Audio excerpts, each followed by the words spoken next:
Gbajúgbajà olórin Dare Melody ṣe ìfilọ́lẹ̀ àwo orin tuntun tó pe àkọlé rẹ̀ ní Grass to Grace.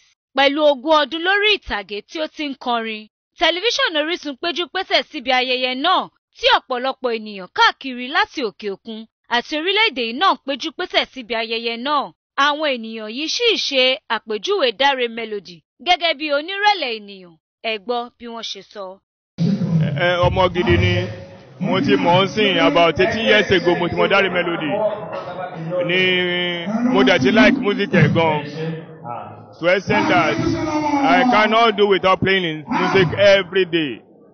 I have all his song in all my vehicles. I love his song. He's a very nice guy and God is using him to touch so many lives. Melody ó jẹ́ ọmọ tí Ọlọ́run fún rẹ̀ mú jáde.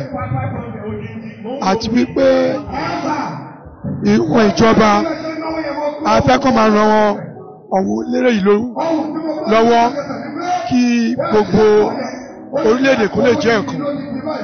Àti wípé tí gbogbo lè bá ń wà ìjọba ń kọ́ á ní ìfọ̀kànbalẹ̀ gbogbo ènìyàn kò ní sí jàgídíjàgbọ̀n tí wọ́n bá kọ́ máa ṣe báyìí. Pàtàkì orin kíkọ. Iṣẹ́ orin kíkọ ó pọ̀ gan, pàápàá nínú iṣẹ́ Olúwa.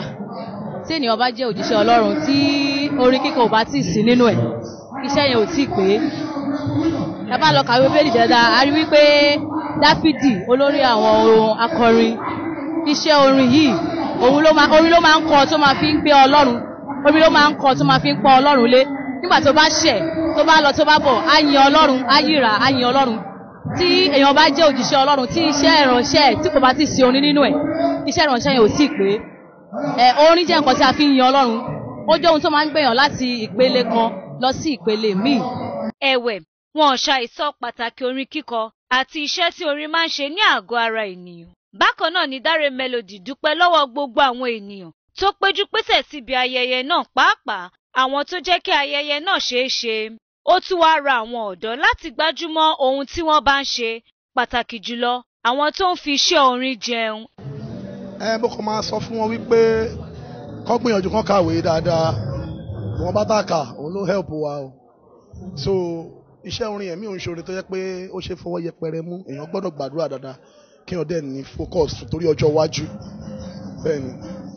Lákòótán, àwọn ènìyàn wá ń gba àdúrà fún orílẹ̀-èdè Nàìjíríà, pàápàá jùlọ bí ètò ọrọ̀ ajé orílẹ̀-èdè yìí ṣe dẹnu kọlẹ̀. Orílẹ̀-èdè yìí, wípé bí tí orílẹ̀-èdè yìí dé, Ọlọ́run àti bàbá wa tún ṣe. Ọlọ́run á ṣe àtúnṣe tó pé fún orílẹ̀-èdè yìí.